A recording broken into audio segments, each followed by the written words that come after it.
Hi girls, today I am going to explain the topic assembly language in assembler. So what is the assembly language is? An assembly language is a low-level programming language for microprocessors and other programmable devices. It is the most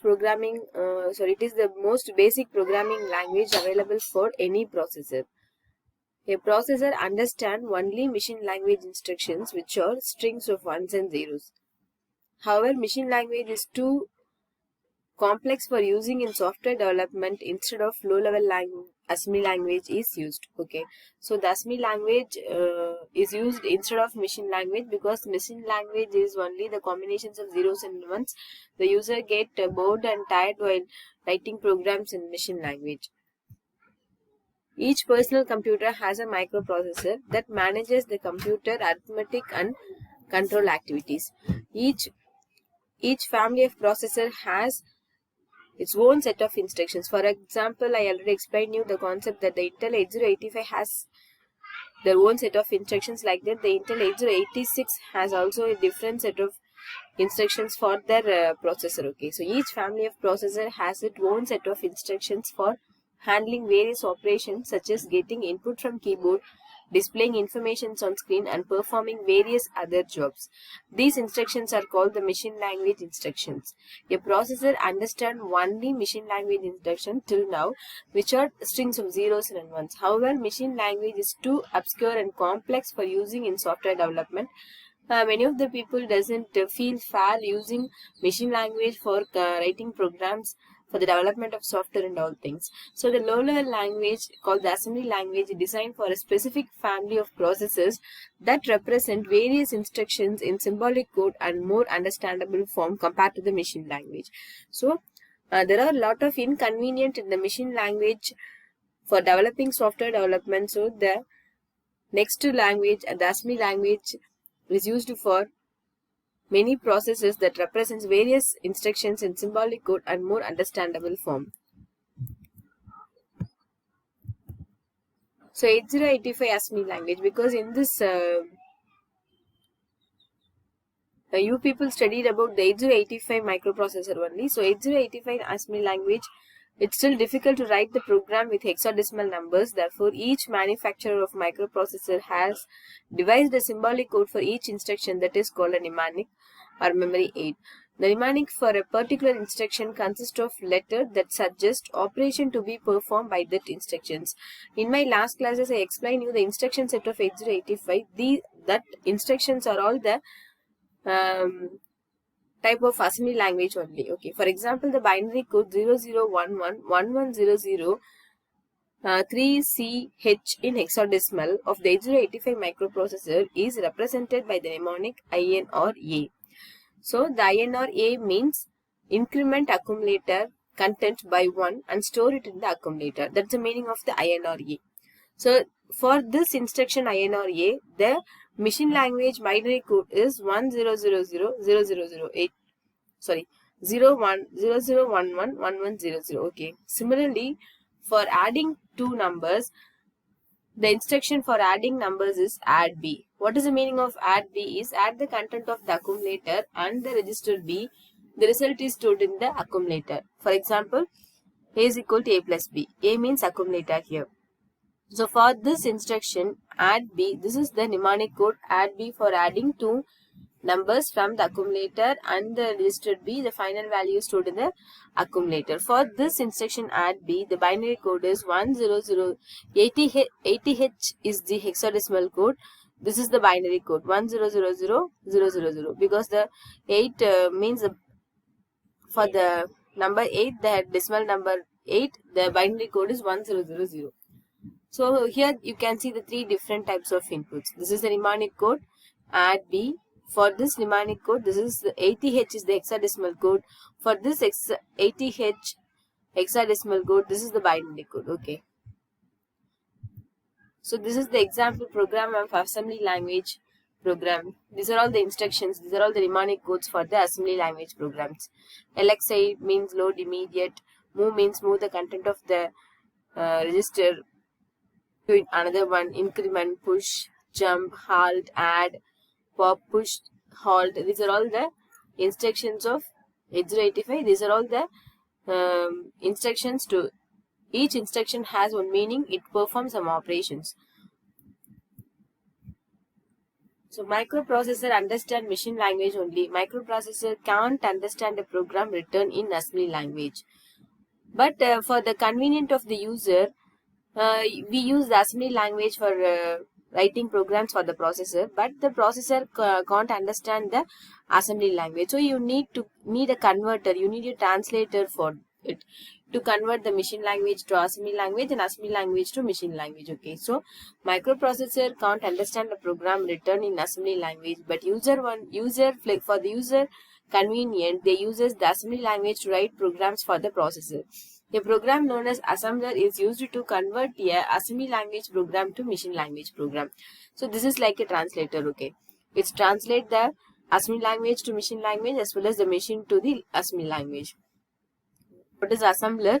Assembler is system software which converts assembly language program to its equivalent object code. Okay, it is a system software. It converts an assembly language program to its equivalent object code. The input to the assembler is a source code written in assembly language using mnemonics. For example, this is the assembly language program coding.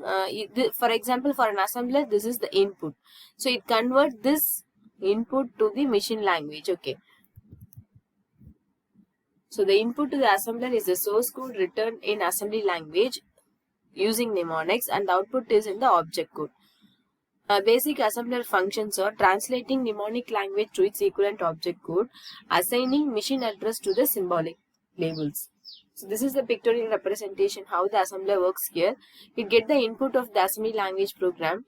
The assembler get the input of assembly language program using the mnemonic codes, and then it convert into the machine language format. Okay.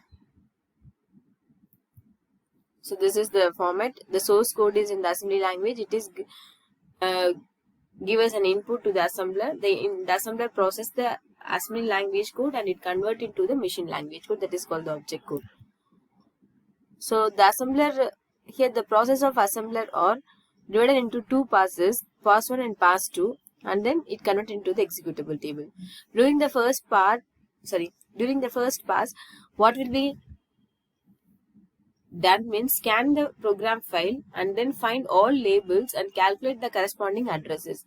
This is called the symbol table. Okay. So the assemblers are divided into two types: the pass 1, pass 2, and multi-pass, 3 types. During the first pass, what will be having done is scan the program file and then find all labels and calculate the corresponding addresses, and this is called the system table. Stored in the system table. Okay. Scan the program file, find all labels and calculate the corresponding addresses, and this is stored to the system table.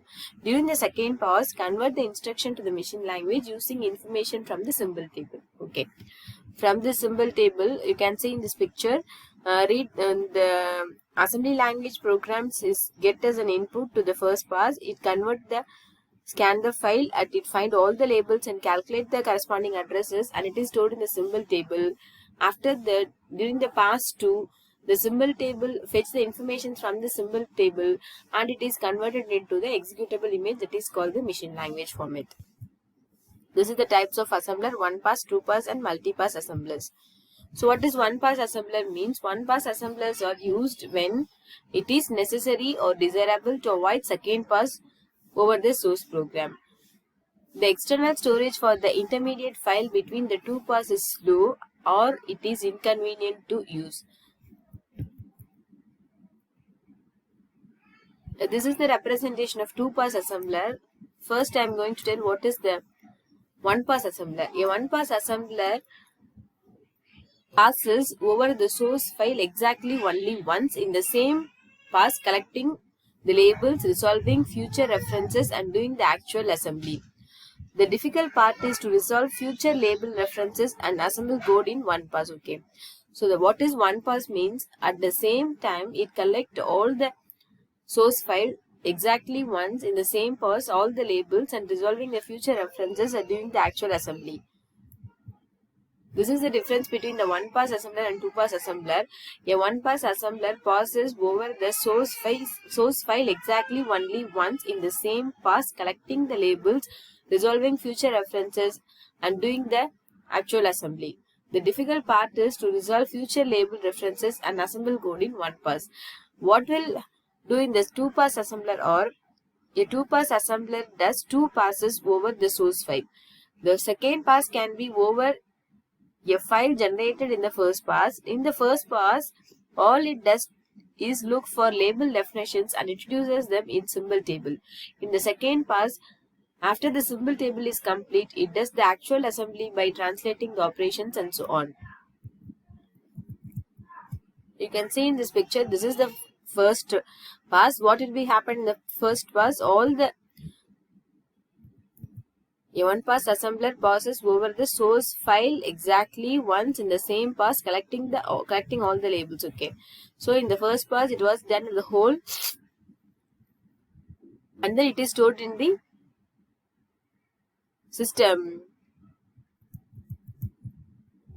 symbol table. It is stored in the symbol table. Okay. Scan the file only once, it convert the label, all those things at the one time only, and it is stored in the symbol table. But in the two-pass assembler, what will happen during the first pass? It was converted into the symbol table that is stored in the intermediate file. After that, the intermediate file is again passed to the pass to assembler. From the symbol table, it convert all those things into the object codes. Okay, so that is the two-pass assembler. A two-pass assembler does two passes over the source file. In the first pass, all it does, it looks for the label definitions and introduces them in the symbol table. The second pass, after the symbol table is complete, it does the actual assembly by translating the operations and so on.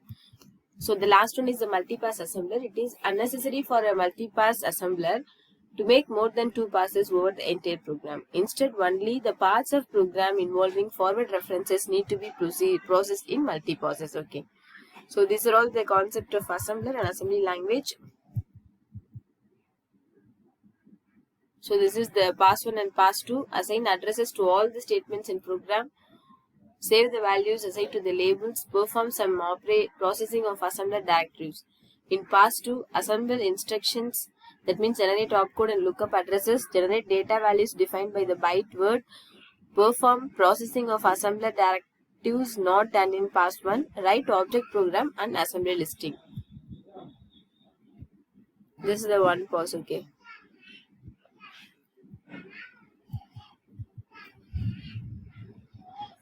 Thank you, girls.